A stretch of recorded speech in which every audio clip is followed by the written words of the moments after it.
Live from our 7 Tasmania studios, your nightly news with Kim Miller begins now. Good evening. Tasmania's business sector is reeling from news of further delays in the infrastructure for the new Spirit vessels, sparking strong backlash towards the state government. Our tourism and hospitality industries are being hit the hardest, but the government hopes it has navigated the worst of the rough waters. Melissa has been transporting dogs to and from the mainland for 4 years. Dogs that have got to go over for surgery, dogs that are in season, working dogs, racing dogs. Her business relies on the Spirit of Tasmania ships, but with tickets already hard to come by and the wharf infrastructure for 2 new bigger vessels 2.5 years delayed, Melissa says her business is barely staying afloat. We talked to the people at the boats and they knew the ships the berth wasn't going to be ready, and you just brush it off thinking, nah, surely they can't be that silly, but obviously they are. And it appears she's not the only one left in the lurch, with commercial fishing companies also caught in the crossfire. If we've got fishers that can't get live fish to Victoria, to the markets in time, and they've been told there's no capacity, there is a problem and we cannot afford that. Labor calling for changes to be made to the way the existing ships are operating to help soften the blow for our tourism and hospitality sectors. What they need to do is add as many day sailings as they possibly can onto the roster now online so that people can actually book it. We want them to know that they are supported and that we are going to stand with them as we fight our way through the next few years. The government owning responsibility for the debacle. We are sad, we are angry, we are disappointed, but now we are totally forward focused. Shake your head, you've got to wonder who's driving it, I don't know who's managing it. It's beyond a joke. And it's not just the government thinking about the future. We've got tickets up to the end of January, and then after that it's just we won't be running unless something's done. A sad reality for many Tasmanians. Lily Thompson, 7 Tasmania News. The Ambulance Tasmania staffing crisis is worsening, according to figures released off the back of budget estimates. Last financial year, almost 9,000 paramedic shifts went unfilled. That's roughly 1 in 8. The trends are worrying on this. What we've seen is a deterioration in the figures in the last year. So while the government might talk up their funding of the health service, the figures are showing that things have actually deteriorated. The government says it's seeing great results from a recruitment blitz currently underway. The race is on to host a maintenance depot for wind farms in Bass Strait, and according to Labor, Tasmania has missed the start. Geelong has already allocated $500 million worth of capital. In fact, our capital is already being allocated from the private sector, and you've got Victoria pushing ahead. Tasmania is getting further and further behind while the government dithers. The opposition's demanding the government begins building a business case for an upgraded port at Bell Bay before the federal election. But according to the government, it's waiting on the federal government to declare a renewable energy zone. That is actually the next step in this. Obviously, our government has already committed to this. You only have to look at the budget papers to see the multi-million-dollar commitment we've already made. Offshore wind farms could create more than 700 ongoing maintenance jobs. Another fun-filled day at the Hobart Show is about to wrap up with a spectacular sky show. Reporter Ruby Cairns is among all the excitement at the regatta grounds. And Ruby, what can crowds expect tonight? Great question, Kim. Well, as the sun begins to set, revellers are packing in for the annual fireworks show, with all the action and excitement set to get underway in just a few hours' time. It's not the only attraction that's been bringing people in, with thousands packing in. We've seen all the usual suspects like wood chopping, animal activities, and of course show bags and rides. Tomorrow will be just as big. The family day schedule includes cattle judging, cake decorating, and even equestrian riding, with a full list of activities online. But Kim, I might have to leave you there. I've seen a ride behind me with my name on it, so I'm going to go jump in the line. Let's hope you haven't eaten first. Thanks, Ruby. Well, spring could prove to be the best time for sellers in Hobart and regional Tasmania to put their property on the market. PropTrack forecasting Hobart could achieve a sale price 2.34% higher than average during November. The medium Hobart house price sitting just under $730,000.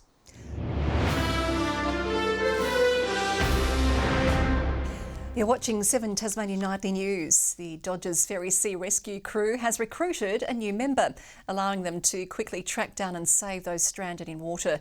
The vessel coming just in time for summer, with an expected spike in the number of call-outs on the way. This Noosacat 3000's travelled all the way from Queensland, now ready to save lives in Tassie waters. We like the big cats, they're very stable. Particularly at rest, the catamarans, there's no rock and roll like on DV boats, and so we're quite happy with this boat. It's the newest addition to the Dodgers Ferry Sea Rescue crew, equipped with maritime navigation features, including satellite tracking and night vision cameras. It's something which volunteers say will come in very handy. About 50% of those call-outs are at night time. And the night vision camera is a great asset, obviously, in those situations. Many on hand to celebrate the new arrival today, before the work really starts, collaborating with crews from across the state. We do joint training exercises from all over the state, so we've travelled down here, St Helens or at Ulverstone, and most of the volunteer marine rescue groups in the state are involved in those. And as summer approaches, there's a call out to all those planning on heading out onto the water to be safe. We've encountered a number of fatalities, thankfully not very many. Mostly it's boats that either can't be started or run out of fuel or flat batteries. Ruby Cairns, 7 Tasmania News. There's a push to better support women experiencing menopause, with a screening of a documentary set to explore the physical and emotional changes women face before and after. Some doctors hoping it inspires a more honest conversation about the need for better training and awareness of women's health during midlife. Over time, that women have been neglected in medicine. They haven't been represented in clinical trials. Really, until the 1990s, I think women weren't even selected for clinical trials. The documentary will be shown at the end of the month at the Salamanca Arts Centre. Young Tasmanians will soon have more opportunities to pursue their creative dreams. The state government is injecting $160,000 into a professional development program, encouraging more artists to achieve their long-term goals. For 21-year-old Evelyn, art and performing is the pinnacle of self-expression. I've always processed everything through art, whether that's journaling or dancing or anything. Movies, film, music, that's all art, and that's all how we process stuff. The emerging artist hoping to build a career in the creative industry. That jumping point from a young person studying and learning to someone who wants to go into this as a profession. The state government injecting more money into developing up-and-coming talent, encouraging artists like Evelyn to activate a career in arts. We've got $160,000 over the next 2 years for people who are emerging artists and also for young artists. The cash boost giving young Tasmanians $16,000 to foster professional development in their first 5 years of practice across all art forms. Music, dance, musical theatre, all of those areas where we know performance is critical. With opportunities to take out residencies, mentorships and masterclasses. Really profoundly special to me that people care and want to support me and want to give me resources to do that. The measure also aiming to support long-term viability for the sector and its artists.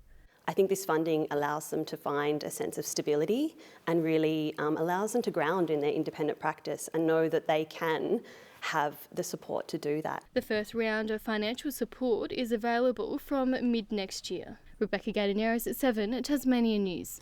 Mowbray Racecourse will host Racing for a Cure this evening, a fundraiser organised by Tas Racing and neuroendocrine cancer patient Rob Hammond. Mr Hammond says there isn't a dedicated nurse in the state to help the more than 700 patients with the disease. But we've just got to live with this disease. Unfortunately, it's not easy. Get you down. People say, what do you do when it gets you down? I say, get on a plane and fly overseas. I go straight to Flinders Island. Tasmanians, for a big chunk of the neuroendocrine population, have to travel to Melbourne for treatment. There are only 2 neuroendocrine nurses in Australia. A greater number of Tasmanian students will benefit from healthy lunches, with more schools jumping on board a program. The announcement comes on World Teachers' Day, an opportunity to celebrate and thank those who educate and inspire our students. Students and the Education Minister enjoying meatloaf and pasta salad during the lunchtime break.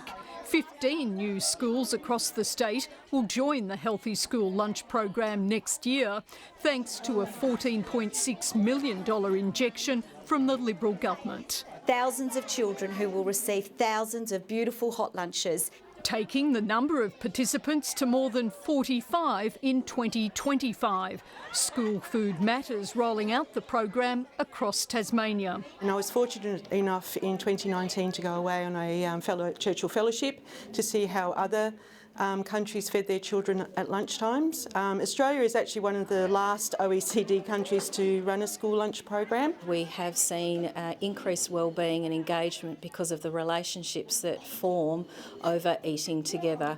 The announcement off the back of World Teachers' Day, acknowledging the importance teachers play in our lives. Teaching's not always an easy profession. Our teachers take on board the emotional well-being of children, the circumstances that children find themselves in at home. They don't leave those circumstances when they walk through the school gate. We have recently had some data here at Waverley that suggests to us that 98% of our children believe that having a significant adult at school is paramount to their success. Melinda Ogden, 7 Tasmania News.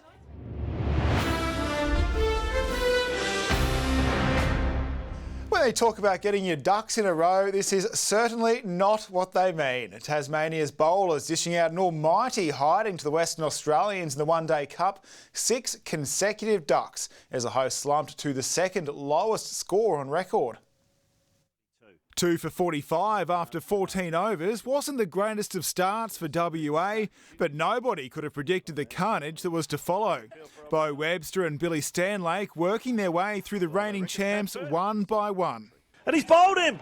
Billy Stanlake straight through Josh Inglis. The hosts stranded on 52. Nasty searing delivery. As 6 consecutive batsmen were sent packing for ducks. The only run in the 5-over bloodbath coming from a wide. The brief inning all over for 53. Stanlake has delivered the ball, Agar has skied the ball, and Western Australia are officially all out. It's the second lowest score in the One Day Cup's history after South Australia, who fell for 51 in 2003, also at the hands of Tasmania. Just consistently bouncing and nippy, and you come to the WA expecting it to bounce. That was probably more than we thought in the wicket. We were sort of thinking around 200, 250 would be a good score on that wicket. Bo Webster's 6 for 17 with ball in hand, surely making Aussie selectors take notice before he pads up for Australia A. Looking forward to playing with some of these boys who obviously had some good performances throughout the week and get into a different environment and try and continue the good form. I still feel like I'm hitting the ball as good as I ever have been, and to chip in with some wickets is really nice. Suffice to say the Tigers would go on to win, taking just 8.5 overs to chase down the target. The entire one-day match wrapped up in just over 2 hours. But not the only bizarre story out of the One Day Cup today. Marcus Harris stumped by New South Wales while seemingly distracted by an LBW appeal. Our 2 Hurricanes imports are settling in after their first session with the squad, both looking to make an impact from day dot in Monday's WBBL opener. Danny White-Hodge arriving in Hobart, fresh from playing in the T20 World Cup, while all-rounder Chloe Tryon is a familiar face, having played here in 2020. Talented players around as well, and I really think this group can do something special in this big bash. Obviously really excited. I started my big bash career here. They're a good group of girls, and just happy to get back here. They're both only repping the purple for a short stint though, heading back overseas towards the tail end of the season. There's an elite field lining up for Sunday's 40th edition of the Burnie 10. 12 runners in the men's race boast sub-30-minute 10k personal bests, while Irish 5k record holder Brian Fay will make his 10-kilometre road debut. And finally, Tasmania's finished runners-up in the Australian 8-Ball Championships women's doubles. Fiona Plummer and Kylie Bellinger narrowly losing a neck-and-neck race with Victoria in the grand final, going down 4 games to 5 in Perth.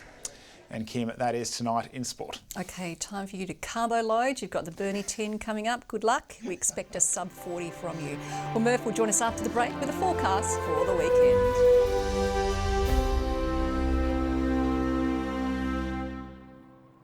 Good evening. Hobart, a shivering 12 degrees today. That's 5 below the October average. Launceston and Devonport our warmest with 17. Burnie 16 degrees.